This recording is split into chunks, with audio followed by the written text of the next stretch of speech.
Hi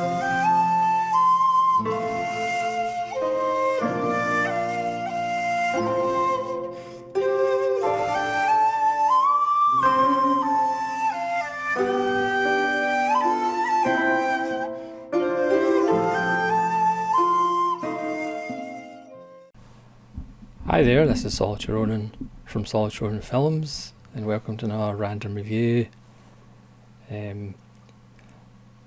Sorry Kamikaze Girls, but you've been replaced as my film of the year. Deep apologies, you're still wonderful, but you've been replaced. And you've been replaced by 1965 Samurai Assassin by Keiichi Okamoto, who of course did Sword of Doom and Kill and Red Lion with Toshiro Mifune, which I haven't actually watched yet. But this is Samurai Assassin. This seems to only be available in DVD, which is a real shame, because this is an absolutely beautiful film. I picked this up as part of a 3 DVD set in the old days of actually just coming in a box, literally, with Samurai Rebellion by Kobayashi, which I have on Criterion DVD, and Sword of Doom, which I have on Criterion Blu-ray, as I've just shown you. But it was actually just a chance to get Samurai Assassin, and I'm so glad I did, because it's absolutely fabulous. The front of the cover, front of the box says this may be the best samurai movie of them all. I would maybe not go that far on first viewing, but it's probably certainly in the top half dozen, because it is pretty phenomenal. Directed by Okamoto, as I said, but written by Hashimoto Shinobu, and if I list some of his writing credits or co-writing credits, it's Seven Samurai, Rashomon, Akiru, Harikiri, Sword of Doom, Bad Sleep Well, Samurai Rebellion, Dodeska Den, I Live in Fear, Revenge, which recently got a Eureka Masters of Cinema release, and Samurai Banners, which I have on VHS. I wish that would get a DVD release as well. So Shinobu's been involved with obviously Okamoto, but obviously Kurosawa and Kobayashi as well, and it's a wonderful script. Also the cast is Toshiro Mifune, and one of his best performances, to be honest. He goes through the whole gambit, but there's a couple of veterans who get a lot of screen time, faces that you'll recognise. So Ito Yunosuke, again, you'll just recognise these faces. There's a lot of familiar faces from Japanese cinema in the 50s and 60s. So if you're familiar with Kurosawa and Kobayashi, you'll recognise these guys. And Tono Ejiro as well. And both of them are usually supporting characters, but they've got great faces. And it's good to see them with meteor roles. And even Takashi Shimura, as he was prone to do, turns up for a couple of scenes, and he does get a scene with Mifune. So the basic story is quite convoluted, I guess, because again it's one of those films that has lots of names of clans and character names, so people might find that hard to follow if they're not used to watching these kind of films. But again, because there's so many unique looking faces, you kind of know what faction you're with just by the faces of the actors, so you don't necessarily need to remember all these names. Mifune plays a character called Nero, who himself describes as a stray dog and a lone wolf, which obviously is references to two films or film series. It's set in 1860. The film starts and ends in the snow, which is a kind of unique thing for a samurai film. And and we are at one of the many gates into Edo Castle, and there's a group led by Ito Yunosuke of samurai from the Mito clan, and they want to kill the great elder of the shogun, who's only 14 years old. The shogun's only 14 years old, not the great elder, because they feel they can then get somebody in who will help the government, because Japan, 1860, the Western world and the Eastern world and Russia, everybody was kind of converging on Japan and reaching Japan's shores. So they feel they need a change or Japan's lost. But one of the genius things about this film is there's no clear explanation of who the good guys are and who the bad guys are. Usually in these kind of films, you know, the government's seen as being corrupt or brutal, and you can kind of work out who's the good guys, who's the good guys and who's the bad guys. But in Samurai Assassin, you're not told. It's kind of up to you. I mean, imagine letting an audience decide who's the good guy and who's the bad guy. It's an outrageous thought.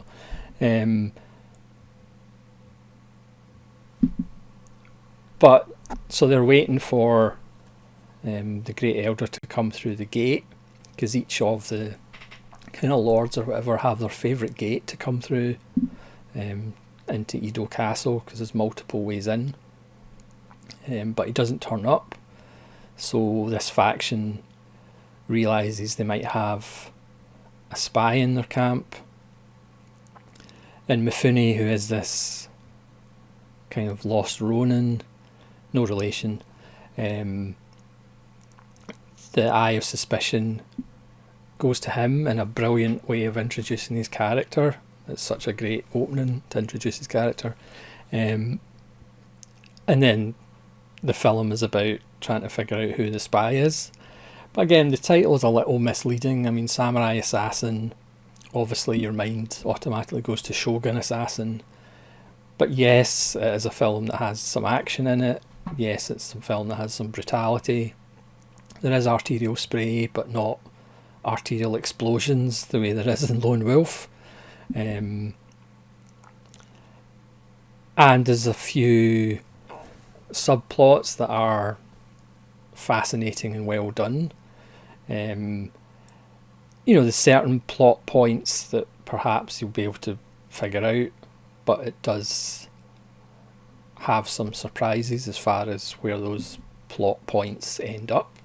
Not everything is kind of neatly rounded up at the end of the film. It's up to your imagination. I mean, it's incredible, a film that actually leaves it in the audience's mind what happens after the credits roll, a film that leaves it up to the audience who they're going to root for.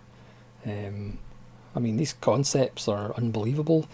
So Mifune's story is he doesn't know who his father is, and his mother is a fairly low-level person in society. Again, this kind of, it does work slyly as a satire on class as well, but obviously that's not its main focus. So he did train as a samurai, and he was almost about to be signed off, if you like, but he made some mistakes and he ended up getting kicked out. So it's his constant dream to become a samurai and become like not necessarily a proper member of society, but be respected as a samurai regardless of what he needs to do it. So being involved with this plot, he hopes that he'll be kind of become a samurai. So you have that drive in him, but also finding his father. Now he has been taken in by Tonojiro. Again, you'll recognise his face. as his surrogate father, along with his mother, but they know who his father is, but they refuse to tell him, which I'm guessing is just for plot points, really. But when he was a samurai, there's a wonderful scene in a boat with some loutish samurai that are annoying a woman who turns out to be the daughter of somebody very important. And there's a woman who works in the inn where the plotters go once their first attempt's kind of been foiled. Hope you're keeping up with this. I'm trying to make it as simple as possible. And she is like a doppelganger of the woman that he met when he was still close to becoming a samurai. So there's that whole subplot. And you've also got the feeling that this is the end of an era for samurai, you know, as the Western and Eastern and Northern, everybody's kind of reaching Japan's shores, as I said. So it's kind of an end of an era film as well, and it does have that kind of, not necessarily Wild Bunch feel, but it does have a kind of melancholy to it, which makes it even more wonderful. The black and white cinematography is beautiful. Okamoto's framing is first class, and again, it really needs a Blu-ray. I mean, I think this might go to the top of my films that need a Blu-ray, especially the scenes in the snow at the start of the film, and then the climax is in the snow as well, and that could really do with some Blu-ray clarity. I have to say the print's not bad, and the subtitles are really good because they're in yellow, and if there's two characters talking in the same scene, one's in green and one's in yellow, so the subtitles are excellent. It doesn't have, you know, some of those problems that sometimes DVD copies of films have, where you feel there's dialogue being spoken and there's no subtitles. And the print's not bad, but obviously it's not as good as a Blu-ray, and it really deserves a Blu-ray because, you know, there's scenes where characters will be sitting and there'll be shafts of light coming in, and obviously the climax in the snow could really do with that sharpness of a Blu-ray. The score is fairly spare, but it's used really well. You know, the climax, before the climax, is a very tense, spare score, and then when the actual climax happens, there's no music whatsoever, which is really good. There's flashbacks to how Mifune's character kind of turned out the way he did, and where we pick it up. And again, they're edited really well. The whole kind of female doppelganger is cut really well between the two women, because they are played by the same actor. So on a technical level, it's an absolutely beautiful film. Script-wise, it's fantastic. As I said, acting-wise, it's nice to see those two supporting guys, Yunosuke and Ejiro, actually get meatier roles. And Mifune, yes, he has his aggressive side that we all kind of wait for, but he does go through the kind of gambit, you know, of being like upstanding and almost being a samurai, to his descent, if you like, which I guess is kind of similar to the Sword of Doom with Nakadai's descent into, well, literal madness, basically. There's wonderful little touches, like the owner of the inn that's kind of the doppelganger of the woman that he used to know. Once she finds out his story, she buys a couple of little dolls, an emperor and empress doll, which again are really nice, and that kind of lends to there's certainly a Shakespearean tragedy to the story, or a Greek tragedy to the story. It's just an absolute belter. But again, because it's called Samurai Assassin, I wouldn't go into it thinking this is going to be 122 minutes of action galore, because it's not. But the action scenes are done brilliantly well, they're cut really well. And when bombshell information's dropped in, Okamoto really cuts that dynamically as well. So yes, you still have the stately framing, because obviously Japanese architecture leads itself to straight line and making frames within frames.